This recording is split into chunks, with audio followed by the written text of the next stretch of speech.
स्वास्थ्य से संबंधित बहुमूल्य सुझाव लेने के लिए ग्रामीण क्षेत्रों का भी खबर का संकलन हमारी टीम कर रही है। आइए हमारे साथ एक ऐसे चिकित्सक हैं जो चिकित्सा पदाधिकारी हैं और साथ ही साथ इस क्षेत्र में लोगों को स्वास्थ्य से संबंधित काफ़ी बहुमूल्य सुझाव दे करके उन्हें जागरूक करने का काम कर रहे हैं। सबसे पहले डॉक्टर साहब का परिचय मैं कराना चाहूँगा और जानना चाहूँगा कि सर, आज का जो समय है, जिस तरह से कोविड-19 के बाद काफ़ी चुनौतियाँ आई हैं स्वास्थ्य सेक्टर में और इसको लेकर के लोग काफ़ी जागरूक भी हुए हैं, लेकिन काफ़ी दुखदायक समय रहा कोरोना पीरियड, लेकिन अब धीरे धीरे स्थितियाँ समान हुई हैं। सबसे पहले तो सर आपका बहुत बहुत स्वागत है जी। सवाल मेरा ये है कि ग्रामीण क्षेत्र में किस तरह की जागरूकता आई है कोरोना के बाद? कोरोना के बाद ग्रामीण क्षेत्र में बहुत जागरूकता आई है। हेल्थ हाइजीन के मामले में ग्रामीण परिवेश में बहुत से लोग जो पहले अंधविश्वास या भय से या डर से वैक्सीन लेना नहीं चाहते थे, बट मीडिया के प्रभाव से और भारत सरकार का जो भी प्रोग्राम चला और प्रचार हुआ, उससे बहुत जागरूकता आई और 100% लोग ग्रामीण क्षेत्र में भी वैक्सीनेटेड हो चुके हैं। बिल्कुल। एक सर सीधा सवाल आपसे, चूँकि सर्दी, खांसी, बुखार, सांस लेने में तकलीफ, रेस्पिरेटरी जो ट्रैक्ट इन्फेक्शन या कॉम्प्लिकेशन होता है, उसमें देखने को मिलता है कि अगर इस तरह की चीज़ें होती थी शुरुआती दौर में जब कोरोना का समय था, तो लोग काफ़ी घबरा जाते थे। अब जो है धीरे धीरे लोग थोड़ा सा मतलब इसको झेलते हुए अब साहस उनका थोड़ा मजबूत हुआ है। तो आपसे मैं जानना चाहूँगा कि अब मौसम बदल रहा है, अब बदलते हुए मौसम में काफ़ी तेज़ धूप हो रही है, इसमें लोग जो है सर्दी, खांसी, बुखार से ग्रसित हो रहे हैं। किस तरह से उनको हेल्थ को बैलेंस रखना चाहिए? इस मौसम में जहाँ तक ग्रीष्मकालीन है और अभी बहुत तीक्ष्ण धूप हो रही है, तो इसमें हम ज़्यादा से ज़्यादा प्राकृतिक चीज़ों का इस्तेमाल करेंगे और मांसाहार कम से कम इस्तेमाल करेंगे और सादा और सुपाच्य भोजन इस्तेमाल करेंगे। फल सब्जियों का इस्तेमाल ज़्यादा करेंगे, पानी प्रचुर मात्रा में पिएंगे, क्योंकि जल ही जीवन है और इस मौसम में जल की बहुत आवश्यकता है।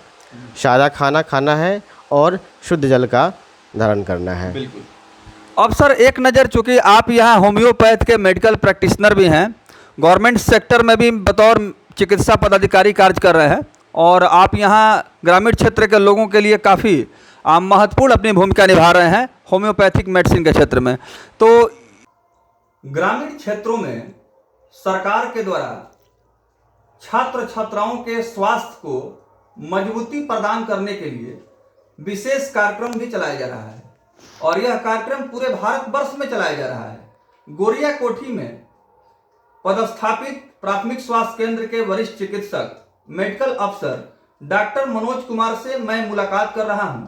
आइए जानते हैं कि बाल विकास हेतु, छात्र छात्राओं के स्वास्थ्य के विकास हेतु वह कौन कौन सी योजनाएं चलाई जा रही हैं जिससे कि जो स्टूडेंट्स हैं उनका हेल्थ बैलेंस रहे। तो डॉक्टर मनोज कुमार जी, एक बार फिर से आपका बहुत बहुत स्वागत है। जरा इस पर विस्तार से प्रकाश डालें कि यह कार्यक्रम क्या है और इसका क्या प्रगति है। सरकार की यह एक बहुत ही महत्वाकांक्षी योजना है, राष्ट्रीय बाल स्वास्थ्य कार्यक्रम। इस कार्यक्रम के तहत विगत 10 वर्षों से पूरे भारतवर्ष में 0 से लेकर और 18 वर्ष तक के जितने नामांकित बच्चे हैं, उनके स्वास्थ्य को लेकर के समर्पित है। इस कार्यक्रम के अंतर्गत